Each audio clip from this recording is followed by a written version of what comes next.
Welcome to College Briefing. The content of the briefing includes: parallel US and UK elections could be particularly dangerous. The OpenAI SOAP shows the need for Europe-based AI alternatives. Hundreds of high school students break the rules in walkout for pro-Palestine protest. SA's largest battery park worth several $100 million slated for Limestone Coast. How a North Korean soccer prodigy vanished and re-emerged. Parallel US and UK elections could be particularly dangerous. Financial Times. The upcoming UK general election and US presidential race pose a crucial test for the health of democracy, according to an op-ed in the Financial Times. The article highlights three key challenges: increased instability and unpredictability in the global situation, the dangers of online misinformation, and growing political polarization. The author argues that the risks could be mitigated if the UK were to hold an earlier election, but states that citizens also have a responsibility to choose what information they consume and to punish politicians who seek to polarize. The OpenAI SOAP shows the need for Europe-based AI alternatives. Financial Times. French billionaire Xavier Niel has launched Qtai, a nonprofit research lab focused on developing large language models in the style of OpenAI. Niel's aim is to create an open platform, making research accessible for commercial purposes, with transparency extending to the source code of the models. The project, which has backing from billionaire Rodolphe Sada and former Google chief Eric Schmidt, will help Europe to influence and profit from generative AI, with Niel saying, "I don't want our children to depend on algorithms that are not made here." Hundreds of high school students break the rules in walkout for pro-Palestine protest. ABC. Hundreds of high school students in Melbourne defied a directive from the Victoria Department of Education to attend the school strike for Palestine, which was held on October 28. The students argued that they were not being taught about the Israel-Hamas conflict in school and that they were old enough to understand the situation, given that children in Gaza were old enough to get bombed. The strike was part of a series of pro-Palestinian rallies that have taken place across Australia in recent weeks. SA's largest battery park worth several $100 million slated for Limestone Coast. ABC. Pacific Green Australia is set to build the largest energy battery park in South Australia on the Limestone Coast. The park will consist of renewable energy storage batteries capable of holding 1.5 GWh of energy, equivalent to 60% of the state's residential solar output for up to 4 hours. The project is expected to be worth several $100 million and aims to manage the high levels of renewable energy being produced in the state. The batteries will store excess energy produced during periods of low demand and release it into the grid during periods of high demand, reducing electricity price volatility. How a North Korean soccer prodigy vanished and re-emerged. New York Times.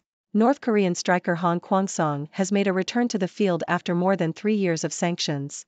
In 2017, North Korean nationals working abroad were ordered to be repatriated by December 2019, but Italy did not enforce the order, allowing Han to move to Qatar and play for Al Duhail.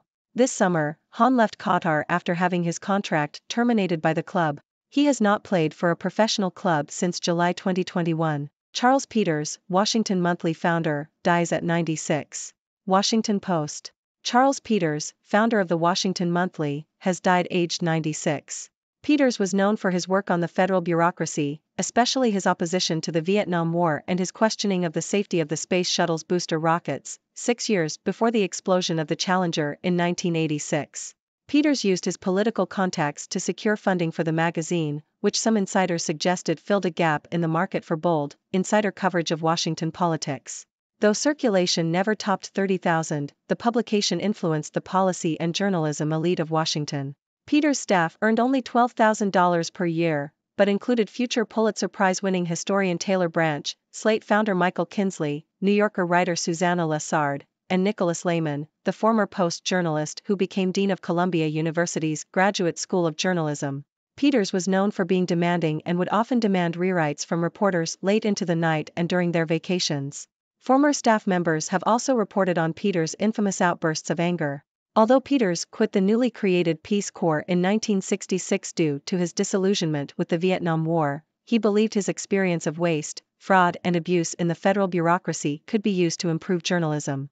After raising funds from numerous sources, including John D. J. Rockefeller IV, the future U.S. Senator from West Virginia, Peters launched his magazine in 1969. The publication's first issue was produced in a renegade operation with staff members staying up all night to paste up the magazine. The publication won the George Polk Award for Public Service in 1971. Black Friday tech deals with up to 70% off on the best gadgets you can buy right now. Yahoo! Black Friday tech deals are here, and consumers are urged to start shopping early.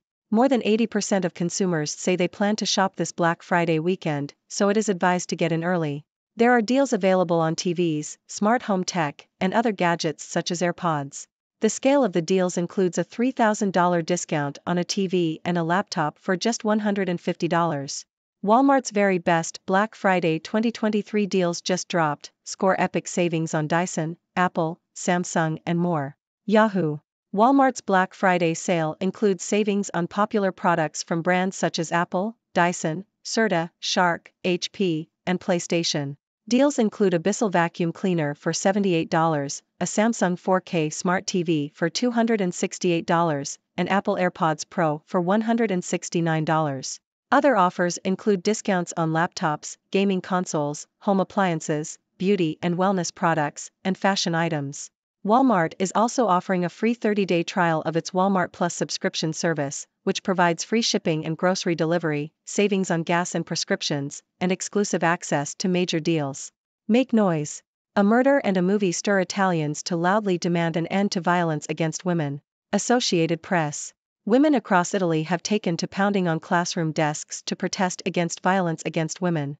The protests follow the murder of Giulia Cecchettin, who was allegedly killed by her ex-boyfriend. Her death is the latest in a series of murders of women by men in Italy.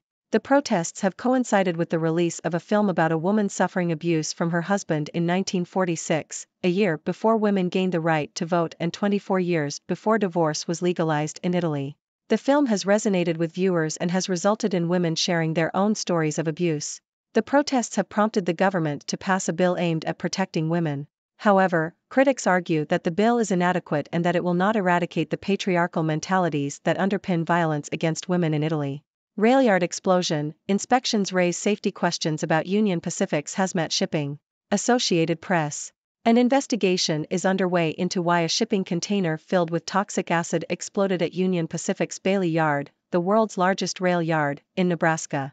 The explosion, which occurred on September 14, did not spread far, but it caused the evacuation of all workers within a mile of the blast. The shipping container, carrying perchloric acid, reacted with the wooden floor of the container to cause the explosion. Investigators are questioning why plastic barrels of the acid were loaded into a container with a wooden floor and possibly wooden pallets. It is known that the acid can react with wood or any organic material. Union Pacific had twice been found to have hundreds of defects in its locomotives and railcars at the yard, but none of these have been shown to have caused the explosion. The perchloric acid, which is used in explosives and industrial processes, had been produced by an Ohio company and was being transported by Norfolk Southern before being handed over to Union Pacific. Maui residents wonder if their burned town can be made safe. The answer? No one knows. The Toronto Star.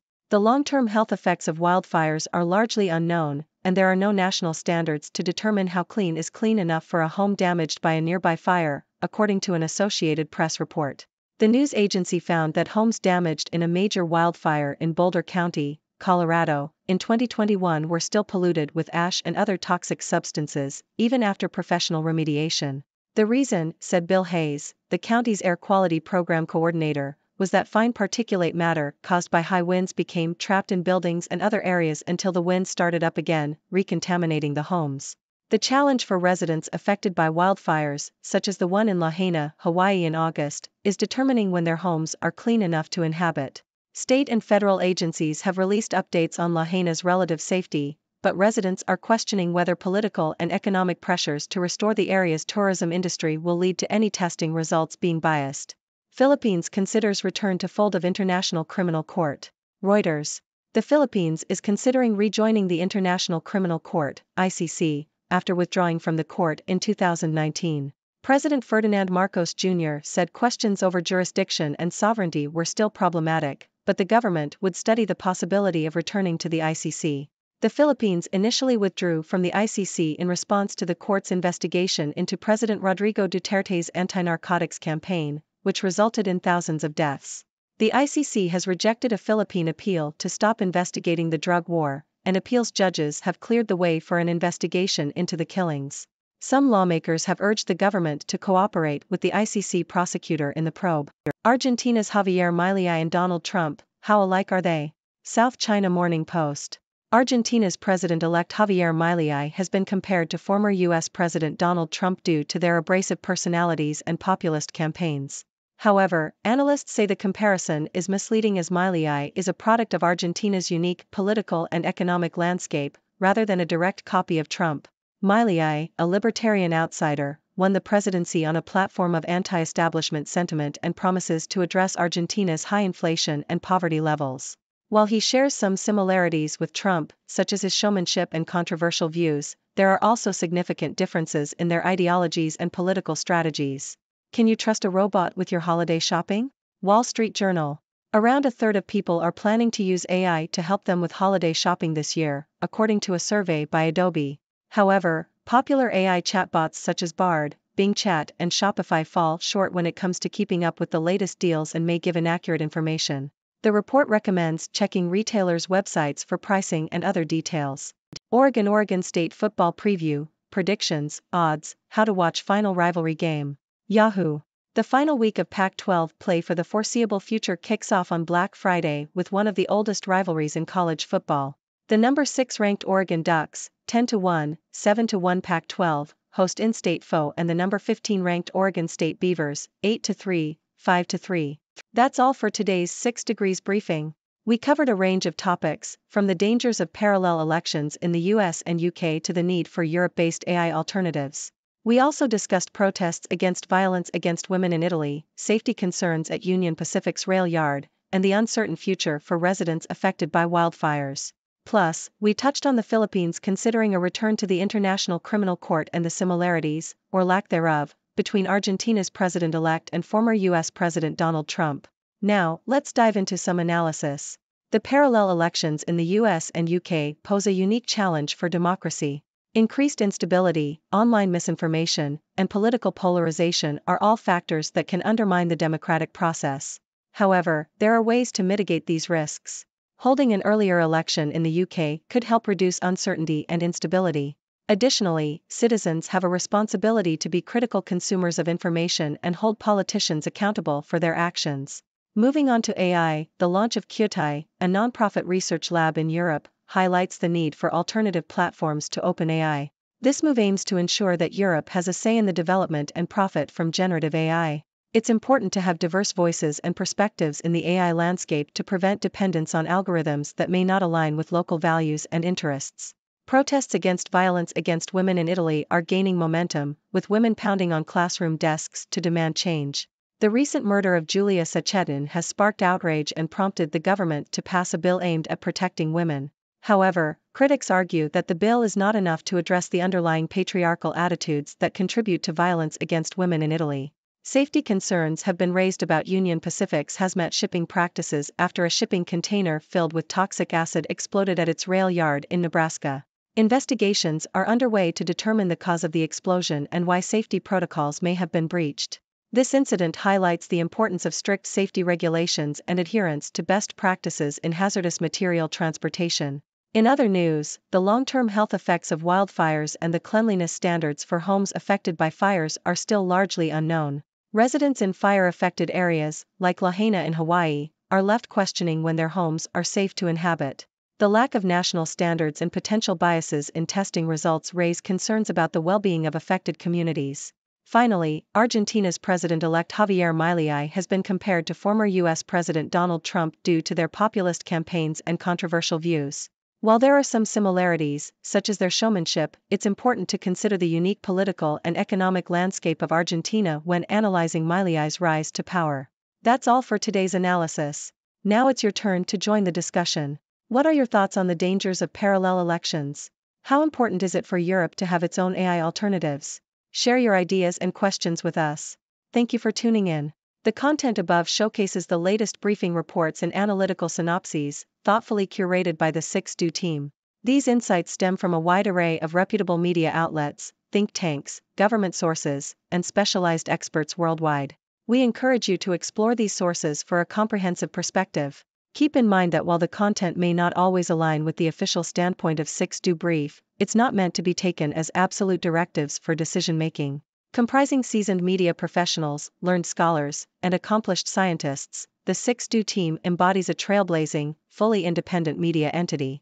To customize 6Do Brief to meet your professional needs, you have the option to subscribe to a diverse array of briefings on our website, 6dobrief.com. Regardless of your location, you can conveniently receive 6Do Brief via email.